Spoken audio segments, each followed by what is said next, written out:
I was following a really cool car one day. I enjoyed watching it speed along and take turns like a champ and just look beautiful. No, not the little 66 Corvette. The Nissan XTerra.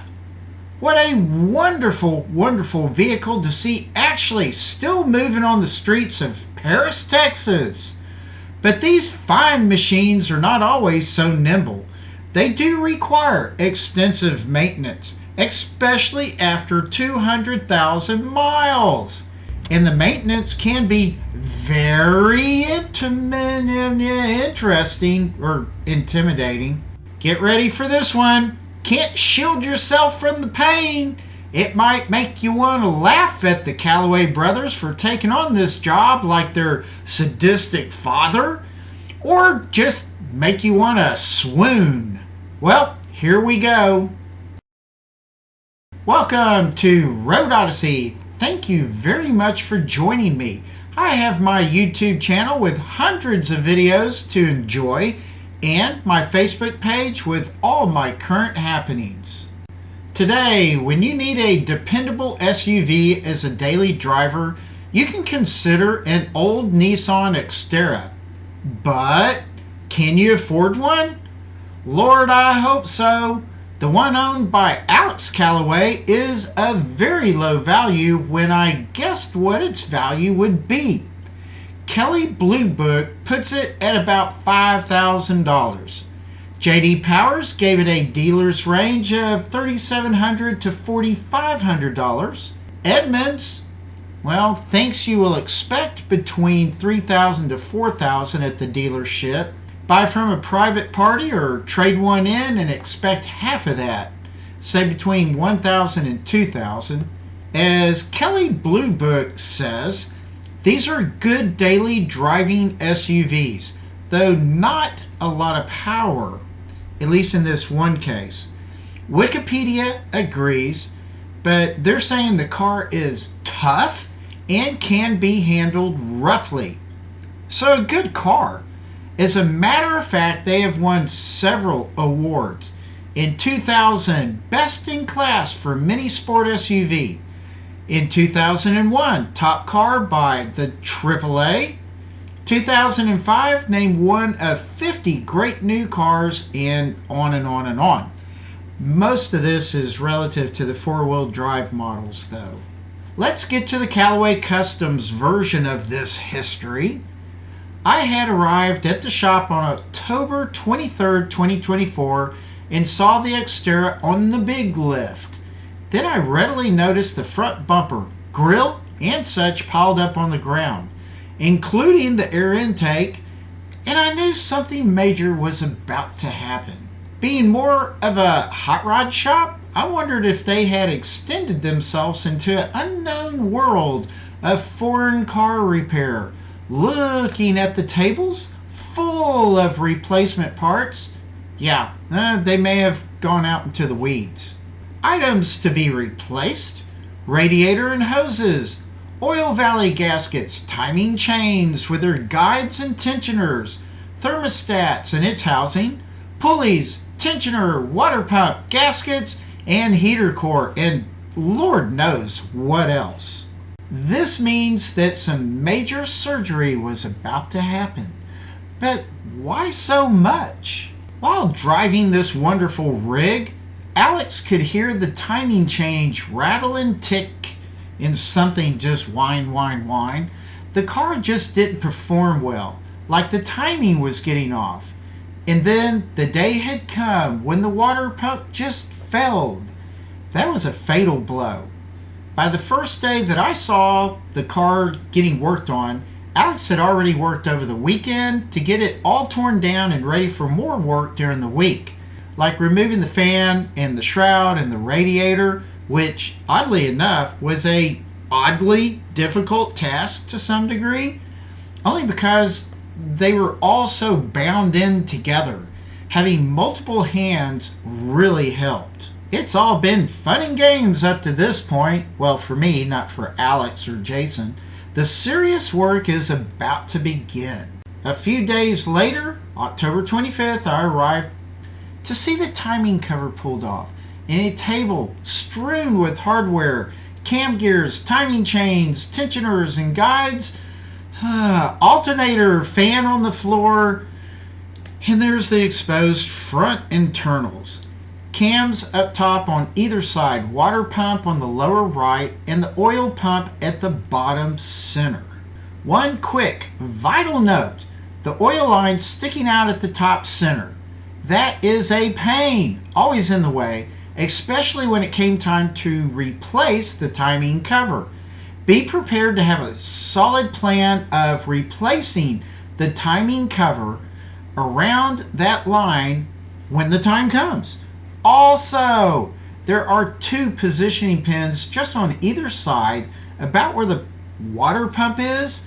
When replacing the timing cover, you also have to fight with them after fighting with the pipe up top. So just be prepared for all that.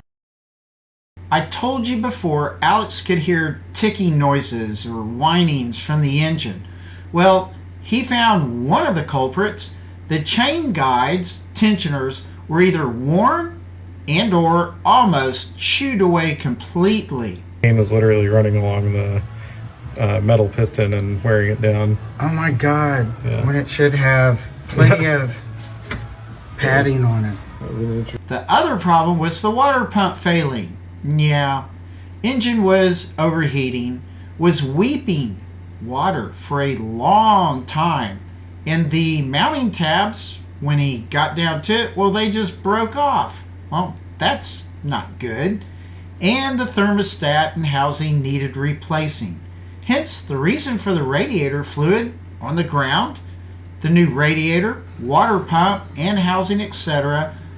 on the new parts table. The water pump was installed quickly. I never saw that done, but apparently it was a quick hit and run little task. Alex had also noticed that the previous timing chains didn't have good timing marks on them. He didn't think these were the original chains, but put on by someone else who had been into the engine previously. They had put on the chains incorrectly, just slapped them on basically. The chains should have timing marks that you line up with the timing marks of the cam gears. These cams can easily move, so installing the new chains can be very tedious and tricky. Here is an example of the kit you might want to buy, and it includes the water pump. How nice. All needed maintenance items really required at extended mileage maintenance periods. Here, I just wanted to show you the timing marks on 2 of the cam gears and how they need to be lined up. And then you can kind of clock that top main cam gear a little bit before putting the inner chain on. So there's one chain for the 2 cam gears, and then you're going to have one big chain that goes on the outside of all the gears. So there he is putting on that inner 2 cam gear chain on that one passenger side. So it's fairly easy, just gotta take your time.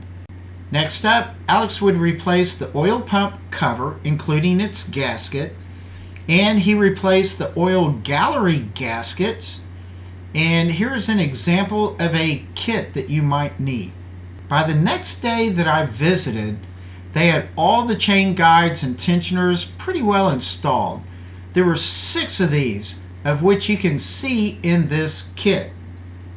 Now, part of the challenge was, number 1, tightening the cam gears without them moving from their timing alignments.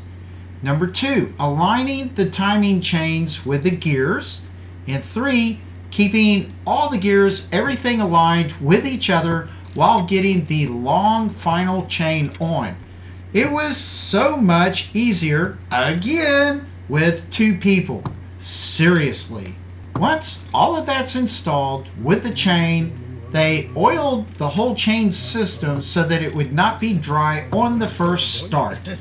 This was kind of a bit of work, nice little workout. Alex had cleaned the timing cover previously. Here's Jason putting RTV sealant around the perimeter, but the path is not exactly around the whole cover. It kind of moves in a little bit around the bottom.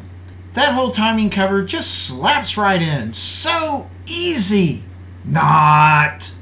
Remember my notice about this? About the oil line and mount placement pins? They make placing the timing cover back on kind of a major pain. I suggest you practice doing this before doing it for real with the RTV on the cover. Once the timing cover was back on, it was time to replace the old pulley tensioner with a new one and reinstall all the other pulleys and such. All of the lines, hoses, the new belt, and so forth. It might be easy for me to say, but they were certainly, over the most difficult portions of the job by this time. I arrived after another couple of days and saw this table full of parts. Oh my God, something blew up. While the pile of front end parts was less, and the front end of the XTerra was looking great, there was deep dark mystery yet to be revealed to me. Wow, what a crazy chaotic scene. The dash had to be removed to get to the heater core because they had thought the heater core had gone bad and needed replacing. The heater core resides behind the cage on the passenger side. Getting to it is a major undertaking. Well, for the most part. There's a bright side to this, though. As it turns out, the Callaways discovered the two pipes of the heater core had just crappy old O-rings, and the pipe connector clamps were decayed and fallen apart. So the heater core was not actually just well connected. So from the new heater core Alex had bought, he just took the O-rings and the clamps from that one and put them onto the old one. And that seemed to have fixed the heater core problem. They got the dash back in and buttoned all of that up, plus whatever else was needed for the car to run, like putting in fresh engine oil, coolant, etc. This was a very different set of repairs and standard maintenance for me to witness the team at Callaway Customs perform. They really did a great job. They did want all of you to know, by the way, that they are by no means in the business of working on foreign engines as of this time. Don't even pretend to ask. But in this case, I think they did a great job. Scott was so happy to see the XTerra no longer in the shop, and Jason was super happy to be able to now focus on ripping apart a old Chevy Impala bubble top. Fantastic! Just a hint of what's to come in a future video. Be alert for that. Thanks a ton for watching. Hope you enjoyed or even learned a little something from this video. I appreciate you very much for watching this. Thank you, thank you, thank you. And with that, please relax, take it easy, and I will see you later. Bye. Hey, wait, one more thing before you go. Be assured that many of us are not overly wealthy in financial terms. We have to buy used cars like this XTerra. Listen to what Autoline says about the current car sales market here in November 2024. This is Autoline Daily, the show dedicated to enthusiasts of the global automotive industry. We've got numbers to back up the affordability crisis we've been talking about for years that's now hitting the U.S. car market.